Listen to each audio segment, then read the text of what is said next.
Alors, le dernier dossier, où on va reprendre un petit peu de traumatologie standard.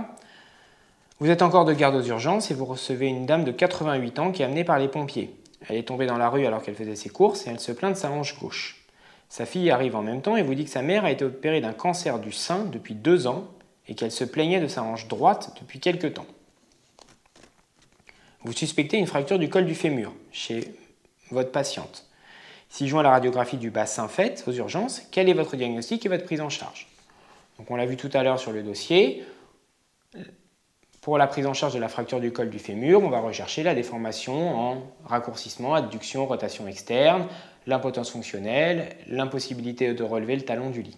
La différence, c'est que là, on est chez une personne âgée, donc c'est probablement une fracture ostéoporotique. Donc il faut rechercher une fracture associée, souvent une fracture du poignet, ou une fracture de tibia associée.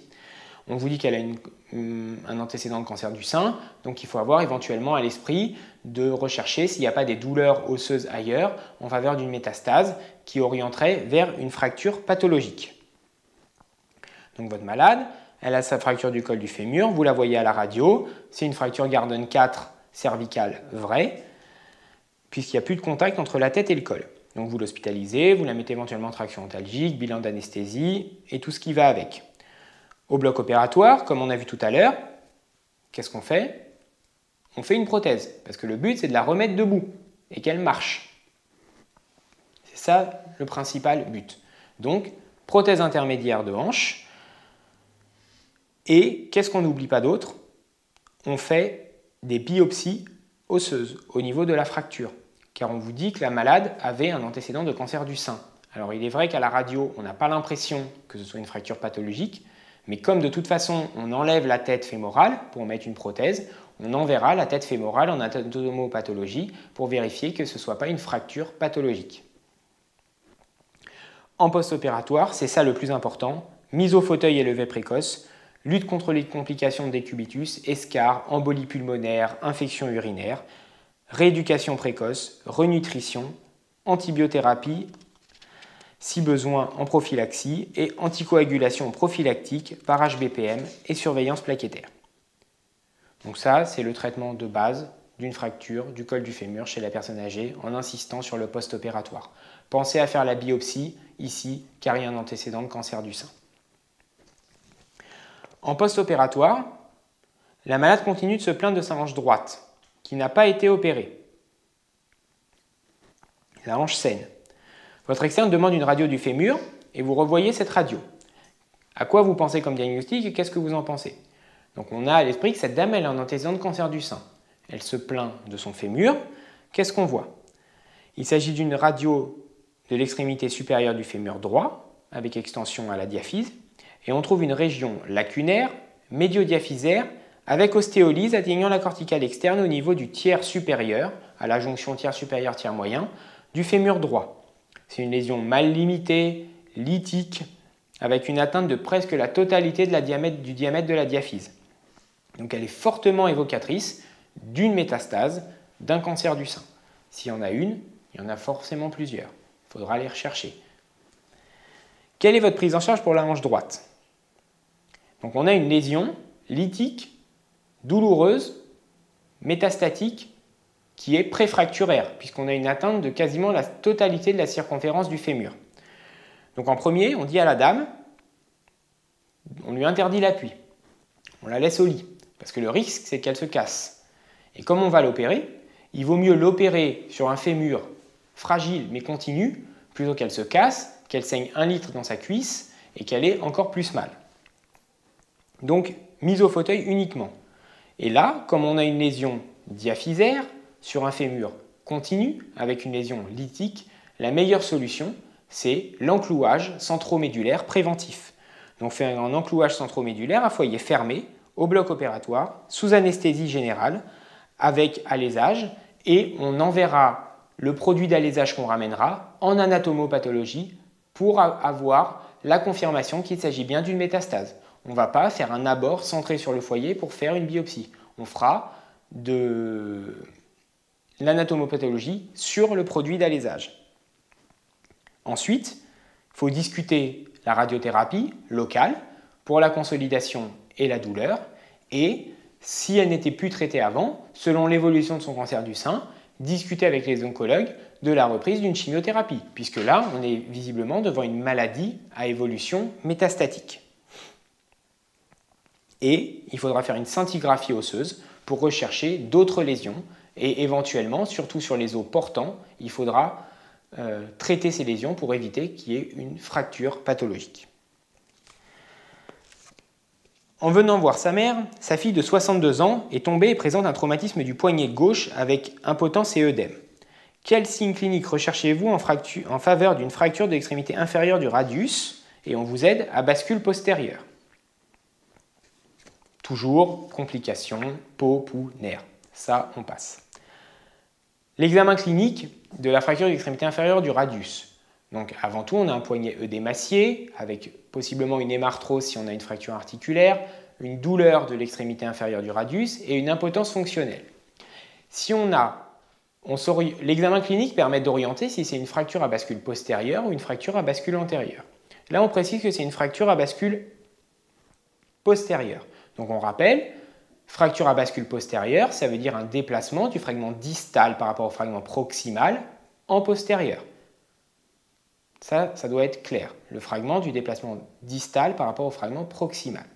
Donc la déformation, ce sera une déformation de profil en ventre, en dos de fourchette, c'est-à-dire qu'on aura une saillie dorsale de l'extrémité inférieure du radius, avec l'œdème et l'hématome.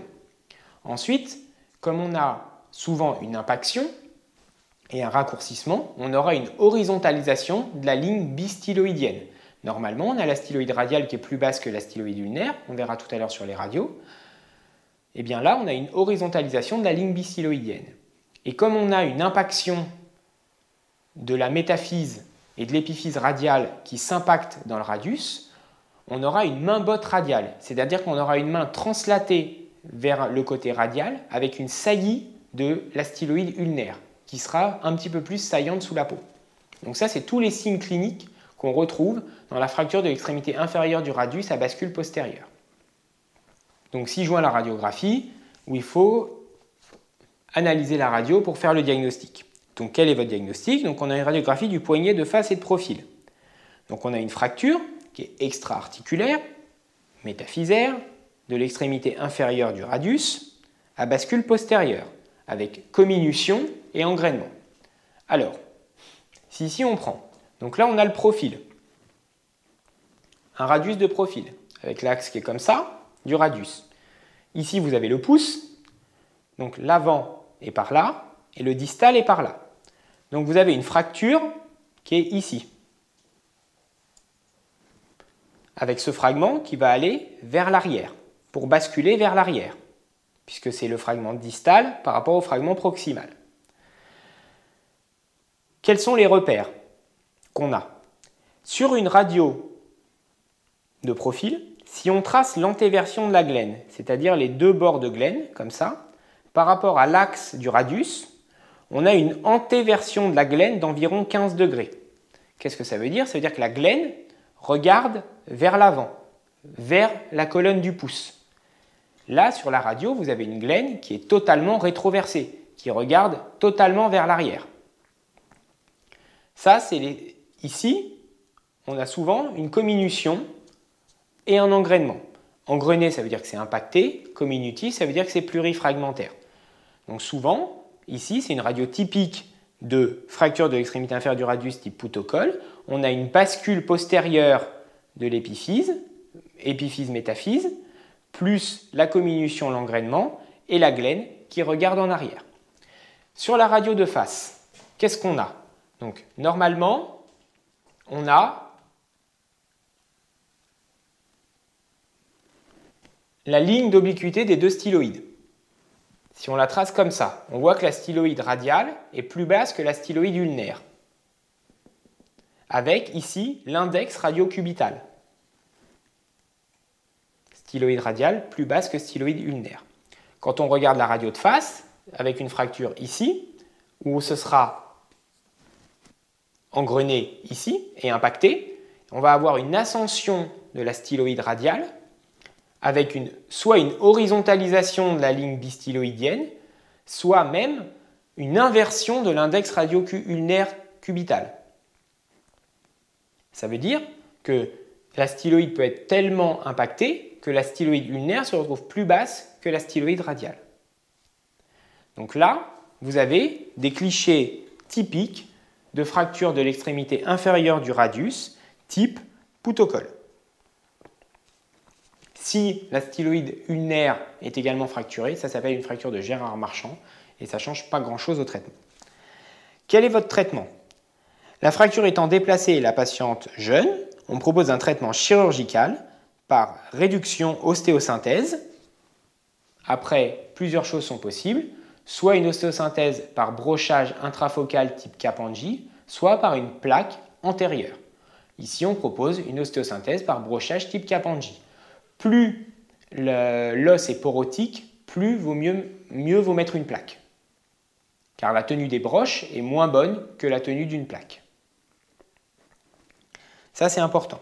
Donc, ce traitement réalisé au bloc opératoire sous anesthésie loco-régionale et sous contrôle scopique, avec une immobilisation complémentaire par une manchette plâtrée. Qu'est-ce qu'il ne faut pas oublier chez cette dame?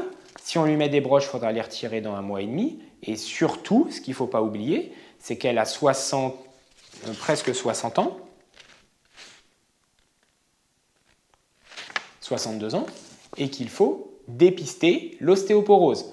Car la fracture de Poutot-Col sur une chute de faible cinétique, c'est le premier signe d'ostéoporose. Donc si on peut lui éviter qu'elle fasse la fracture du col du fémur 5 ans après, il vaut mieux. Donc on fait un suivi en rhumatologie avec dépistage de l'ostéoporose, avec ostéodensitométrie osseuse si besoin, et si besoin, traitement par biphosphonate. Ça, c'était pour le traitement des fractures d'extrémité inférieure du radius. Un piège, attention au déplacement. Si on a une fracture à déplacement antérieur, on ne peut pas mettre de broche. Si on a une fracture à déplacement antérieur, c'est forcément une plaque. Donc bien analyser les radios, bien voir où est la colonne du pouce. C'est le pouce qui donne où est l'avant, où est l'arrière. En général, c'est évident sur les radios. Il ne faut pas dire qu'une fracture à bascule antérieure et postérieure et vice-versa, car le traitement n'est pas le même. Au bloc opératoire, en retirant les champs, votre externe se coupe avec un bistouri au niveau de la face palmaire de P1 du 3e doigt de la main droite. Vous suspectez une lésion des tendons fléchisseurs. Comment les testez-vous? Alors c'est une petite question sur la question plaie de main. Donc pour les doigts longs, il y a 2 fléchisseurs. Le fléchisseur commun superficiel et le fléchisseur commun profond. Le fléchisseur superficiel, il s'insère sur la base de P2 et il permet de fléchir P2 sur P1. Le fléchisseur profond, il s'insère sur P3 et il permet de fléchir P3 sur P2. Ces 2 tendons se testent séparément et doigt par doigt pour savoir quelle est la lésion. En premier lieu, la première chose à tester, c'est l'effet ténodèse. Quand vous mettez votre main comme ça, vous mettez en tension les extenseurs. Si vous avez une plaie dorsale avec une rupture d'un extenseur, votre extenseur est rompu et votre doigt il va tomber. Si vous mettez votre main comme ça, vous mettez en tension les fléchisseurs. Si vous avez une plaie de main avec une lésion ici et une rupture d'un fléchisseur, en mettant vos fléchisseurs en tension, il y en a un qui est rompu, donc votre doigt il tombe. Donc ça, c'est la perte de l'effet ténodèse, pour déjà savoir quelles sont potentiellement les lésions des fléchisseurs ou des extenseurs. Ensuite, on teste séparément les fléchisseurs communs et superficiels en bloquant respectivement l'articulation IPP et IPD et les autres doigts en les testant séparément. Et comme ça, on arrive clairement à savoir s'il y a une atteinte du superficiel, s'il y a une atteinte du profond, s'il y a une atteinte des deux. Dans tous les cas, il faut les réparer. Mais bon, c'était une question sur le testing des fléchisseurs des doigts. Vous avez exploré la plaie au bloc opératoire et réparé le fléchisseur superficiel qui était rompu. 7 jours après l'intervention, il existe un écoulement purulent au niveau de la cicatrice et le doigt est douloureux. Quel est votre diagnostic? Quels sont les différents stades de cette pathologie? Quel est votre traitement? Alors attention, parce que ça peut être une pathologie grave. Il s'agit probablement d'un phlegmon des gaines du 3e doigt secondaire à une plaie par bistouri. On est donc devant une infection nosocomiale. Premièrement, ça c'est pour l'aparté, c'est une infection nosocomiale. Ça s'est passé à l'hôpital, il a été opéré, il est infecté. Le phlegmon, c'est une infection des gaines. Des gaines, il n'y en a que sur les fléchisseurs. Il n'y a pas de phlegmon des extenseurs. Il y a des cellulites, mais il n'y a pas de phlegmon. Le phlegmon, c'est l'infection des gaines. C'est grave et c'est une urgence. Pourquoi? Parce que le risque, c'est la nécrose du tendon. Donc là, on a un tendon qui était coupé, qui a été opéré, et on a une infection post-opératoire avec un phlegmon. Sur les phlegmons, il y a 3 stades. Le premier stade, c'est le stade phlegmasique, avec une ténosynovite inflammatoire et une douleur juste à la palpation de la base des gaines. Alors, ce qu'il faut savoir et se rappeler sur un plan anatomique, c'est que les gaines, la gaine du 1 et du 5 se finissent ici, à la base, au poignet. Mais la gaine du 2, 3, 4 se finissent ici. Donc ça ne sert à rien d'aller tester et rechercher un phlegmon du 2 en palpant ici. Un phlegmon du 1, ça peut se faire mal à la base, du 5 ici, et 2, 3, 4 au pli de flexion de la main. Donc il faut toujours rechercher une porte d'entrée. Ici on l'a, vu qu'on avait eu une plaie. Le stade 2, c'est une ténosynovite purulente avec une attitude en crochet du doigt. C'est-à-dire que votre doigt, comme il y a du pus dans la gaine, le fléchisseur va être gonflé et on aura une attitude en crochet du doigt, avec des signes locaux, avec des ganglions, une lymphangite, de la fièvre éventuellement, un doigt rouge, chaud. Et le troisième stade, le stade ultime, c'est la perte de l'attitude en crochet. Non pas parce qu'on est guéri, mais parce que l'infection, elle a nécrosé le fléchisseur. C'est-à-dire qu'il n'y a plus de tendon fléchisseur. Et donc dans ces cas-là, on est arrivé trop tard. Donc, quand on a un phlegmon, c'est une urgence. Si on a une porte d'entrée, si on a des doutes, il vaut mieux explorer et refermer plutôt que de rien faire. Donc c'est une urgence chirurgicale. Au bloc opératoire, on reprend la voie d'abord en faisant un parage.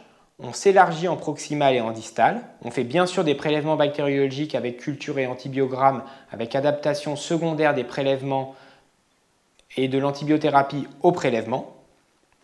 Et on fait surtout le geste, c'est une synovectomie et une excision de tous les tissus infectés.